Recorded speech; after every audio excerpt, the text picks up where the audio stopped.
Story of a man who swaps this... One scallop, Langoustine, Fargargle, 10 away. Let me tell you something about this. There. For this. Together with his wife and 6 children, he takes a year out in the wilds of France. He rediscovers the joy of food. How are you? Oh, yeah. Take me home, Daddy. Catch of the day. Wouldn't mind that with a few fried eggs. Well, I'm trying to make a vinaigrette here. Absolutely delicious. And the joys of family life. Now that's the end of that. Now stop. Thank you. What French do you know, Mum? Merci, bonjour. Oh, great. The mother-in-law. Over the next 10 weeks, join John Burton Race and his family as they experience a very different way of life, French style.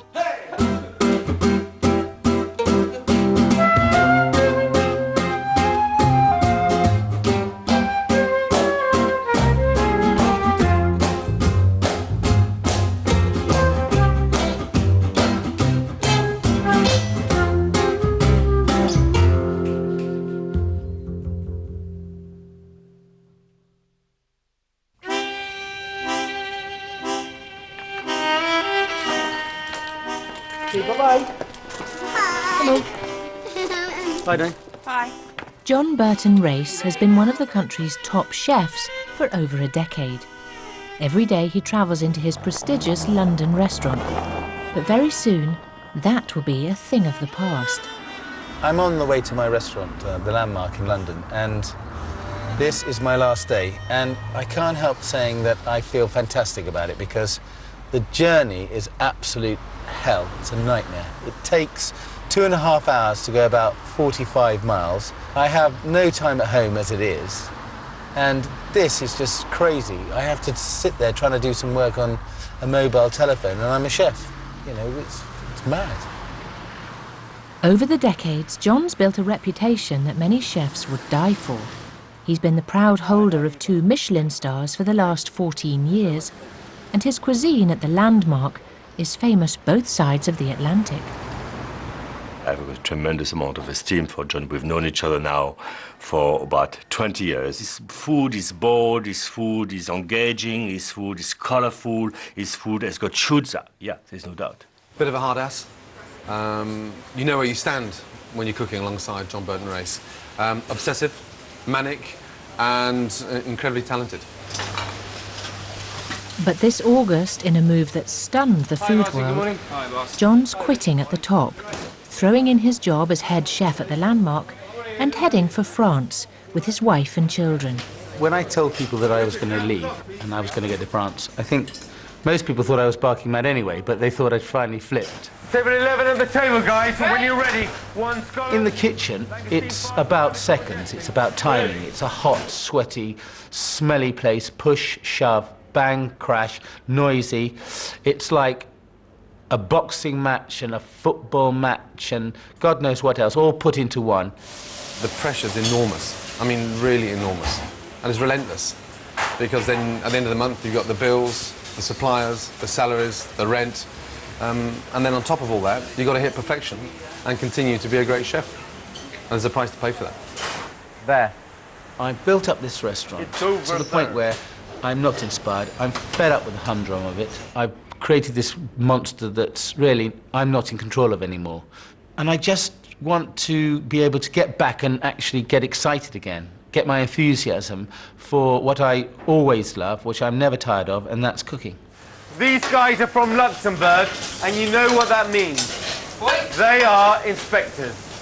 After wowing the food critics and the restaurant inspectors for years, John's had enough. But unlike most of us who want to escape the rat race, he's actually doing it. Destination, the depths of southwest France. Everything about what I've been doing for the last 20 years has been cooking French food. I think I'm as passionate as they are about food. And so France seems to be the natural choice. Like most top chefs, John's in the restaurant so much he hardly sees his nearest and dearest. In France, he hopes to change that too. My family life at the moment, the way I'm doing things, I haven't really got any time for them. I'm it's not that I don't want to make time, I'm just never at home. And I've got to this stage in my life where I need them as much as they need me, and they haven't had me. Well, guess what? I've never had them either. I'm not prepared for this marriage to fail, and I certainly don't want to be a stranger to my children. This is about our family and changing so that we can find some happiness. Back home, the family's busy packing. Eve, the eldest, 15. Olivia, 13. Martha, 12. Eliza, 6. Charles, the only boy, 5. And Amelia, 3.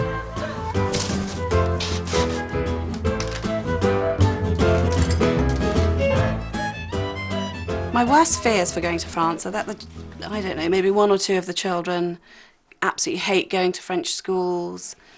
I'm sure if one of them's unhappy, I mean, we're going to have problems with Eve because she's got a boyfriend here now and she's madly in love, and I know we'll have to go through the whole, I can't bear it, not seeing him. I think Olivia will really take a lot in her stride. She's very organised. Martha's sort of more harem-scarum, and she'll probably have a boyfriend within the first week. That's Martha for you.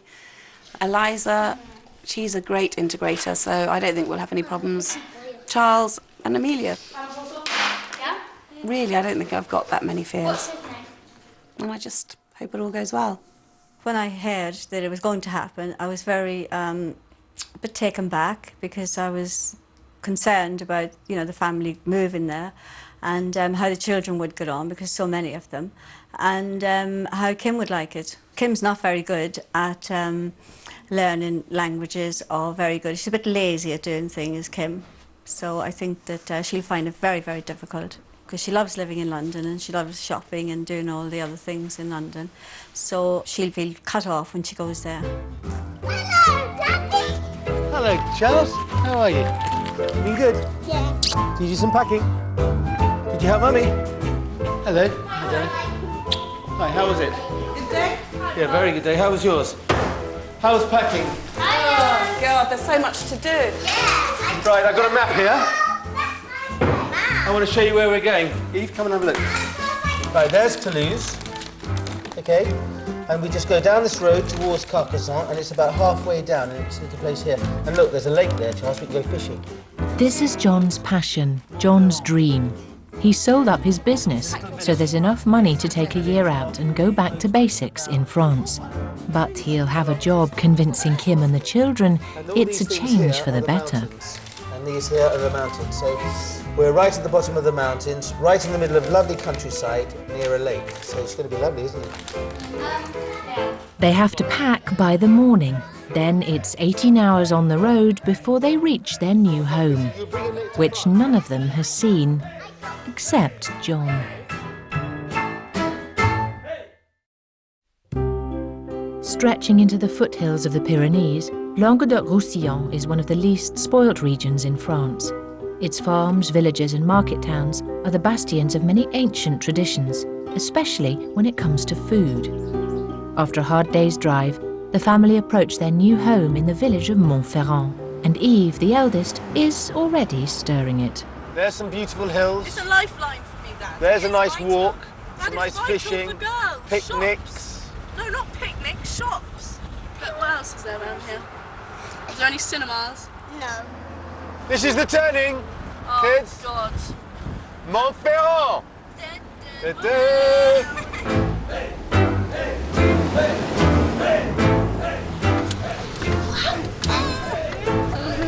Let's hope we don't knock this man over. He's running in for his dear life. There he is. There's the house. There. That. That house there. Is that good?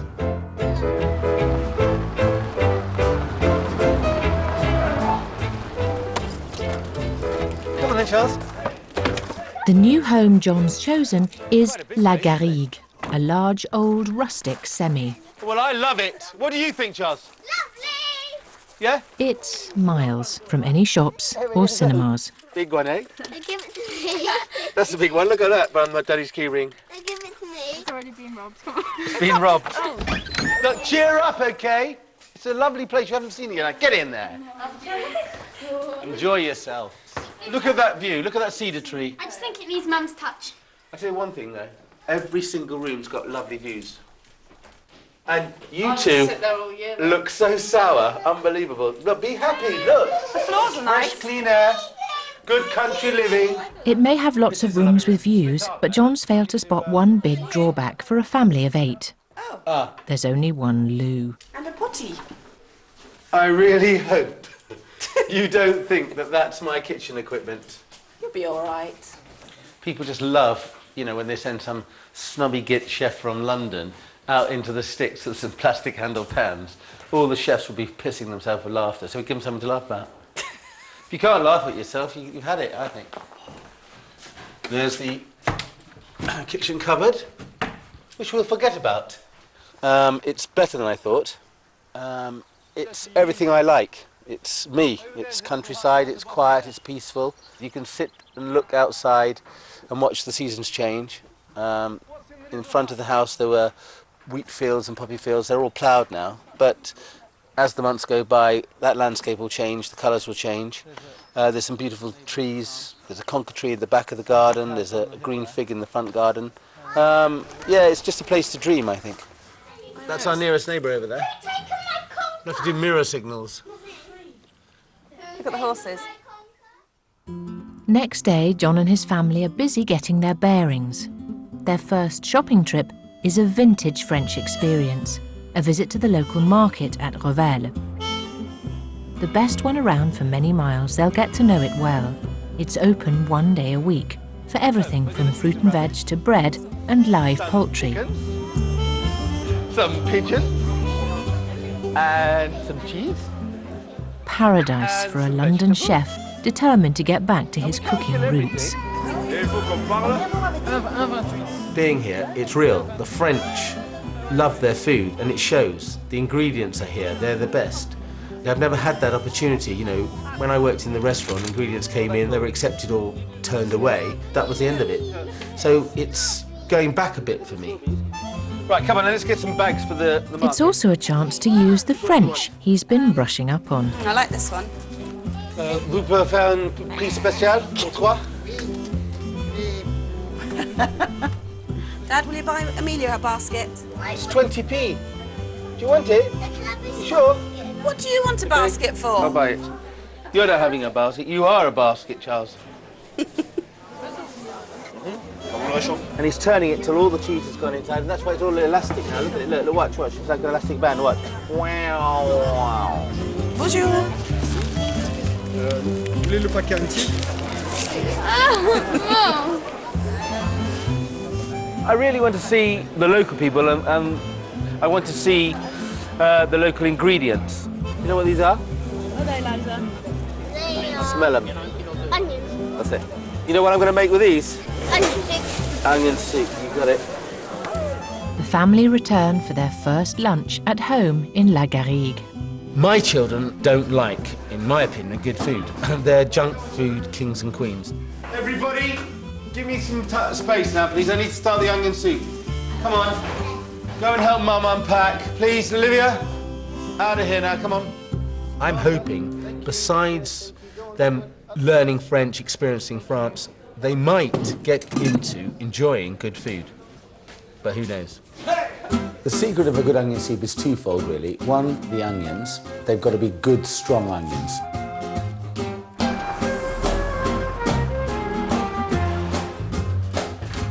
Cut them in half and finely slice them.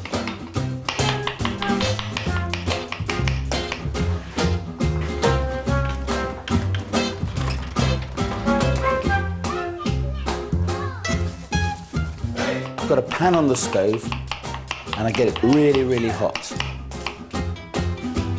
In goes the oil,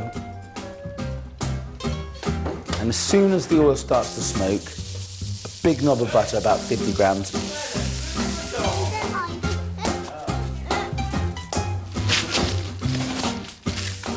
I know that onions contain a certain amount of sugar, but to help with caramelization, not too much, but a pinch of sugar always works.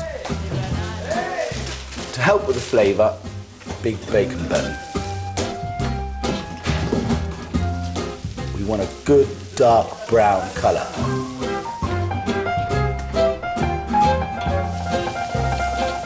The next thing I'm going to do is add a glass of cognac.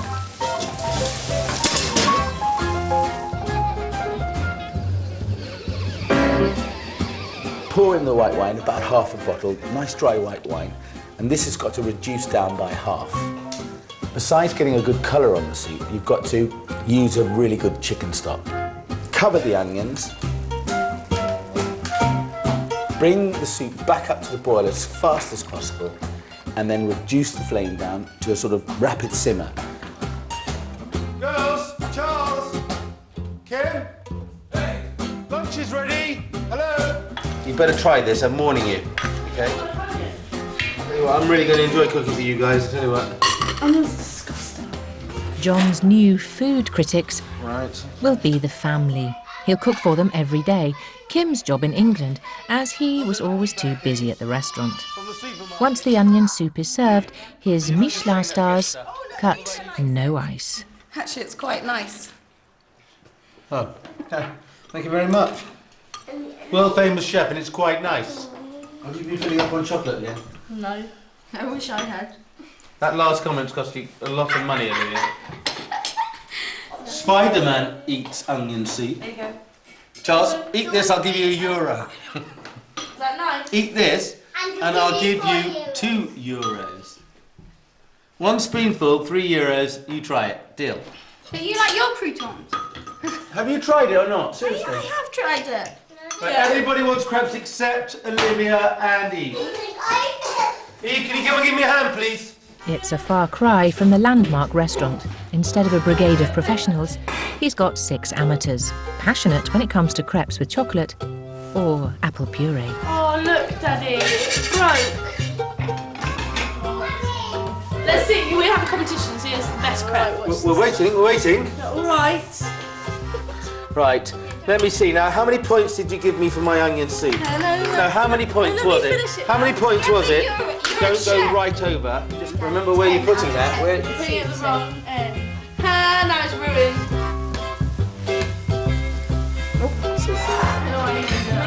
Like a bug. That's quite a lot. I'll cook my own then. Brilliant. Oh, that's disgusting, Martha. Right, girls, what about the crepes? Marks out of 10, please. 6. 6, okay. 10. 10. How many? 9. What do you mean? 100. What for? The chocolate. Do you want me to lock up then? Monday morning, the first day of autumn term at the children's new school in the town of Castelnaudary. It's 10 miles away. They'll all be there 5 days a week, 9 hours a day, learning everything from algebra to Spanish in French. For the last 3 months, they've all known this was coming, but there's no telling how the children will react. The older ones, in particular, are dreading it. Je m'appelle Eliza. Je suis un superstar.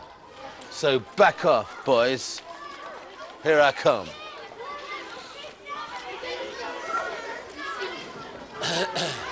Bonjour.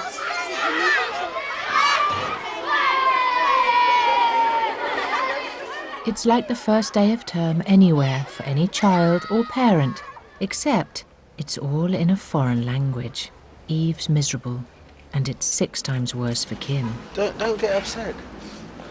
Just think of it, as we walk away, Charles is zapping everybody. I feel like a bag of nerves. I'm sure they're going to be fine, but it's probably me that feels worse than they do. Yeah, it was really emotional because driving in the car, everyone was, do we have to go, do we have to go? But I know I'll be in for it where Eve's concerned. Unknown to Kim, John takes a big step towards going native. Bonjour, monsieur. Je cherche une voiture. Oui? Cette voiture, c'est avant? Oui? Quel âge elle est? Quel âge? 30 ans. 30 ans. Et combien ça coûte? 15 000 euros. 15 000, mais ça, c'est un peu trop cher pour moi. Petite? Oui, c'est vraiment petit. Petite, très pratique. Une vitesse, marche avant, marche arrière. C'est une marche. Ouais. One gear for forward, one for back. Et ça, 2 chevaux, ça marche? Oui. Ici, j'ai une voiture avec un coffre. Ah oui, ça c'est Proposé. spécial. Oh, this is French. Vous pouvez charger. Ah oui, ça, c'est non, bien. ça c'est spécial. Oui, ça c'est bon. Goodness me. Not much. Non, non, marche très bien, très propre. 3 000 €. Combien? 3 000 €. 1 000? 1000. 1000. Good man. Ah. What a car. Yeah, this is the one. Very French, really practical, got a boot. Kim will absolutely hate it, but it'll do the job. I can turn up at the farms, look the part, and be a Frenchman. C'est bon, hein? John heads for home, where the children are back from school and Kim's facing the music, with Eve leading the orchestra. No! You're going to holiday. No. But you're not even giving it a try. Right, I will give you this, right? You go to that school for 2 weeks with us and you sit in the class, have no one speak to you at the back of the class by yourself for, how many hours am I there? 8 till 5, so how many is that? Nearly 12 hours, 9 hours sitting there by yourself. What French do you know, Mum? Merci, bonjour. No. What is the point of you paying for the school? No. You're not learning anything. No. Charles, do you like that school? No. Millie, will you go back tomorrow? Good girl. Yeah, I've got one who's going to go back tomorrow. No, Dad's in a bad mood now. I'm very disappointed with you. But I'm not in a bad mood. Disappointed with me? Why? Completely disappointed. Why? Even if you don't like that school, you can't just flick your fingers and we can't just jump and find you another one tomorrow morning. We can't. There's no way. I'm not going to the school. It wasn't a big surprise about coming to France. We've been talking about it for months on end. And the first time the going gets a bit tough, the tough get going. I'm not saying it isn't hard. I find it very hard. You've had too much time off doing exactly what you want, how you want, when you want, and shouting me down, screaming and being rude to your mother. It is a tough day. It's a tough time, and it will be tough, and it is hard. What didn't you like about yesterday, Eliza? You didn't like playing, you didn't like the fresh air, you didn't like the sunshine, you didn't like hundreds of acres of land to play in.